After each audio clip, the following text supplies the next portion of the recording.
अपना जो है रोहतास जिला से पूरा चलते हुए और ब्रिज मोहन मुसर जी है, ये लोग भी जो है साथ लगातार चल रहे हैं हम लोगों के साथ।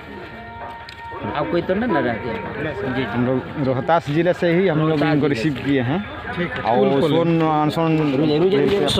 बॉर्डर तक हम लोग उत्तर प्रदेश से जो बॉर्डर है ना वहाँ तक पहुँचाने के लिए हम लोग ग्रुप में डालना है। और सब लड़के लोग को बुलाए हैं। अभी 2-3 लड़का इधर करमचट बांधा की तरफ से आ रहे हैं, आज यहीं से रिसीव करेंगे। आप आइए हाँ चलिए। हम लोग भी सोच रहे हैं कि भारत रत्न मिल जाए, हमारे समाज के आगे लग जाएगा।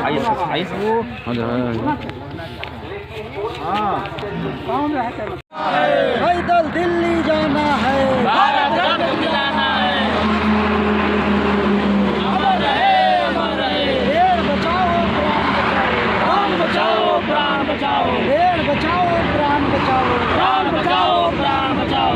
दशरथ मांझी अमर रहे, अमर रहे, अमर रहे। पैदल दिल्ली जाना है, भारत रत्न दिलाना है। पैदल दिल्ली जाना है, भारत रत्न दिलाना है। बहुत बहुत धन्यवाद।